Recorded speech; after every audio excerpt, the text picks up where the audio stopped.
The first story is titled, "Am I the a-hole for asking my dad to drive me home in the middle of my engagement dinner?" I, 26 female, just got engaged to my fiance, 32 male, who's the only son my future mother-in-law has, and she's incredibly involved in his adult life. At first, that didn't bother me, as I see it as a good thing that he has a good relationship with his mom, but it started getting worse, with her constantly getting involved in my personal life as well. His family decided to have a small celebration for our engagement, and they invited my family for dinner. I wasn't so comfortable with having a celebration because I felt that my fiancé and I should decide whether we wanted or not. Anyways, I had my mom, dad, and brother attended. We met some of his family members there as well. Things were going fine, till my mother-in-law talked about wedding/honeymoon and stuff like that. My fiancé was talking and I just sat there listening. She then started talking about future grandkids, and this is when I got uncomfortable. I'm living child-free and planning on living child-free all my life, and I think that is mostly because of experiencing a traumatic death of my younger sibling, my sister, who was sick, and I was the closest one to her. She was young, and during her sickness, I felt like I was being a mother to her. My parents knew how much her and I were connected, and her death was so devastating. I will never know what it feels like to lose a child, but losing her felt like a piece of me was gone. I don't want kids, thinking they'd be gone one day, and I'll have to deal with this awful pain for the rest of my life, like how I'm dealing with my sister's death. I already discussed this with my fiancé, but instead of telling her to drop it, he just let her go on. My parents noticed her behavior. My dad told her that I wasn't planning on being a mom, but she just laughed it off and said that I'll change my mind, then started making a toast. She made a toast saying, "To my future grandchildren." I got sick of it. I quietly told my fiancé that I wanted to leave, but he told me to wait. I turned to my dad and asked him if he could drive me home, and my family all got ready to leave. My mother-in-law tried to pressure us into staying, but we left eventually. In about 30 minutes after her guests left, I got a call from my fiancé telling me his mom wants to talk. He gave her his phone, and she blew up on me for walking out and embarrassing her in front of her guests, and brought up the kids' topic and said that she'd get a say in that. She berated me for 5 minutes, then hung up on me. My fiancé called back, but I ignored him. I went home with my family feeling awful. The whole situation sucks. And I cried, feeling hurt by them and their lack of consideration, and them just steamrolling my decisions as a person like that. Now let's read the top comments. Your mother-in-law is only part of your problem. The bigger problem is that your fiancé supports her and not you. He handed her the phone so she could berate you after leaving a dinner where she insulted you and tried to dictate whether you'd have children. Consider this a preview of what it will be like to be married to her, because you essentially will be. Not the a-hole, but proceed with caution. Your spouse is literally supposed to be your partner, and before all others, for a damned reason. Absolutely not the a-hole. And I'd be really worried your fiancé did not back you up. I don't often say this, but you should consider breaking off the engagement. This does not bode well for the marriage. He let his mother say all these things without taking any action. He let her scold me and even trick me into thinking he wanted to talk to me. Then gave her the phone and she kept berating me for leaving while she didn't stop ignoring my feelings and how that topic is so sensitive to me and very personal. I'm done with her constantly trying to get involved in everything I do. Just because my fiancé lets her, that doesn't mean she has a right to dictate how I live and what decisions I make. She's so selfish and inconsiderate and has no respect for others' feelings. I'm sorry, hun. Your fiancé is being an a-hole too. If he's not able to establish boundaries for her, this wedding should not happen. Not the a-hole. Do not marry this guy. He will always put his mother first, and he will never have your back. If you ignore my advice and stay with him, use long-term birth control, implant or IUD, that can't be tampered with, and maintain your own bank account for your income/savings. Because his mother can't be trusted not to mess with your birth control, and your fiancé will give his mother your savings if she asks for it. OP, listen to this. I don't think you should marry him. Clearly, it's your life. Like, you do you, girl. But if you leave him, let them both know why. It's because of her and him, of course. Now for the next story. Am I the a-hole for locking my husband out of our bedroom after our wedding reception? The title sounds bad, but hear me out. We were high school sweethearts and met at 14. We dated for 6 years before getting married, and it was clear that he's always been extremely close with his mother. She's always been trying to convince him that we shouldn't be together. Even when we were teens, she was trying to break us up. When we first announced our engagement, she freaked out. She told him, "You won't have a future with her. You're too young, you don't know what you're doing." She even told him he can do better than me.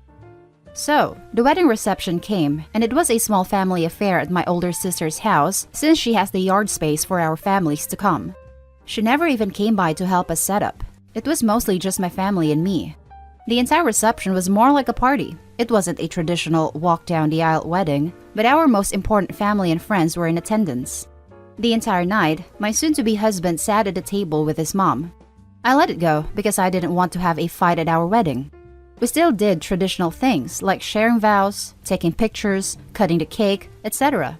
But besides those moments, it was like I barely saw him. When it came to cut the cake, he took the first slice over to his mother. I was upset because the first slice should go to the people actually getting married, but again, I let it slide. I spent my wedding at a table with my best friend and my 14-year-old brother-in-law. The night after the reception, we got into it because he didn't help once with the wedding, and for all the reasons above. And just when we were getting home, he tosses the cake in the fridge without covering it or anything. Here's where I may be an a-hole, because I started asking him to wrap the cake, and we got into a huge fight about it, if it was fine or not. I felt just done with the whole day, went into our room, and locked the door. I was so mad I eventually ended up falling asleep, and he slept in the couch on our wedding night. I didn't mean to fall asleep, I just wanted some space for a bit. We've been fighting on and off since, and his mother has called me a bridezilla more than once, so I'm starting to doubt myself. Am I the a-hole here for not allowing my new husband into our bedroom on our wedding night? Now for the top comments. Not the a-hole, annulment. He's already married to his mother. Nailed it. 110%.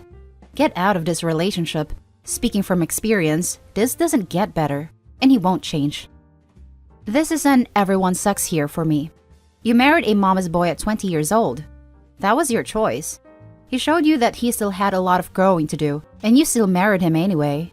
What did you expect would happen? When deciding who to marry, you have to consider the in-laws that come with it. Yikes all the way around. You knew this woman for 6 years, Opie? Everyone sucks here. This is not an advice sub, but here's some from an older, happily married lady. Young couples either grow together or grow apart. If you want to be the former and not the latter, get comfortable with saying, "I felt hurt when you," and "I realized that what I did was hurtful. I am sorry, and I'm going to work hard not to do that again."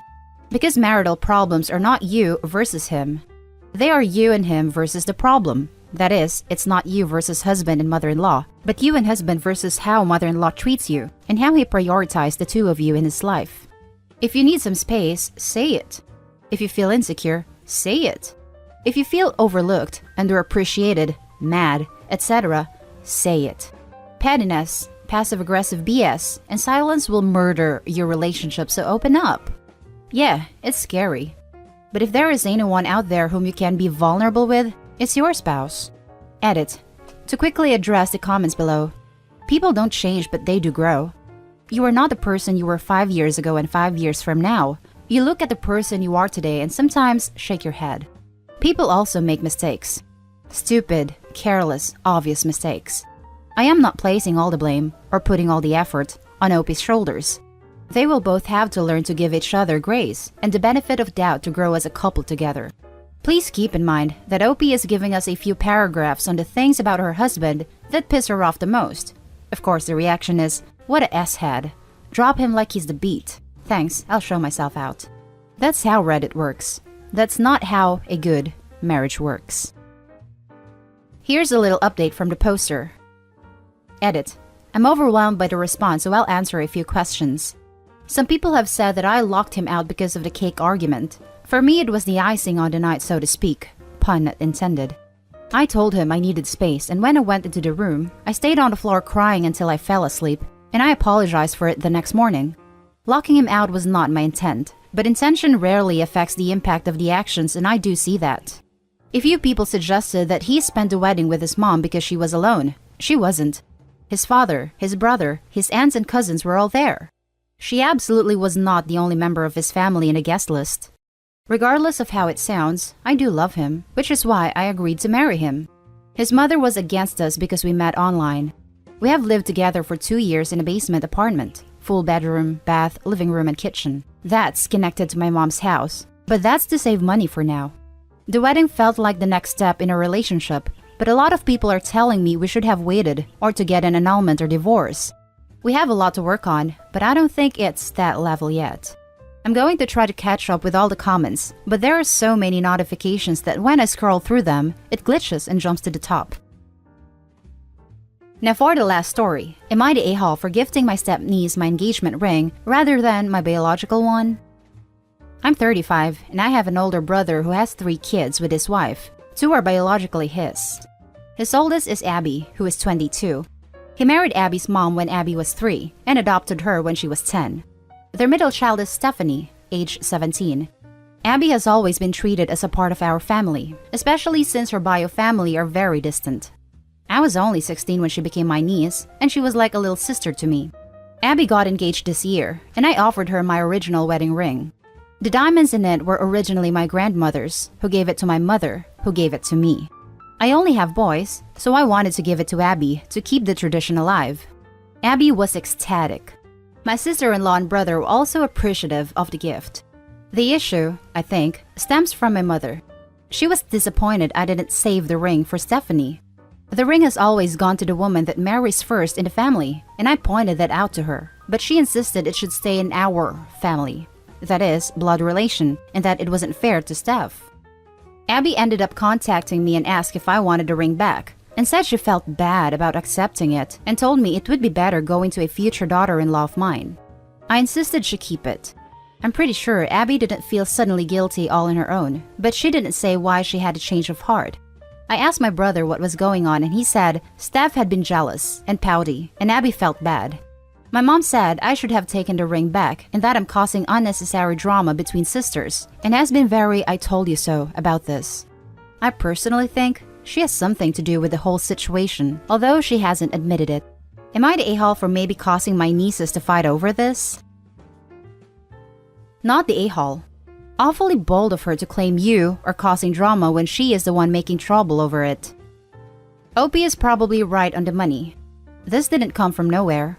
Grandma is stirring the pot because she doesn't think of Abby as her grandkid. She said as much when she felt the need to specify our family. Call her out on this BS, Opie. Abby has been a part of your family for 2 decades and your mom is being needlessly cruel. Not the a-hole. This is like saying an adopted child is not a real member of the family, which is pretty reprehensible in my opinion. Her mother and younger niece are disgusting, though I'll give the niece more of a pass, as she's still young and dumb. So, Opie is not the a-hole, but mom is, and Opie's bro and sister-in-law are too. If they have in any way allowed younger niece to believe she's more special because she's a bio kid. Just ick all around, except for Opie and Abby. Not the a-hole. If your brother got recently married, it'd be one thing. But he raised Abby since she was 3. He's been her father her whole life.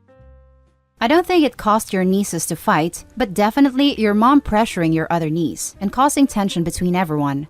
I don't think from what you're saying your mom has enough gusto to say anything to her face. Don't back down because family isn't about blood. It's about a lot of different other things. Not the a-hole. And that's the end of the video, folks. As always, leave your comments below. And don't forget to hit like and subscribe if you like the content. I'll catch you in the next one. Stay safe.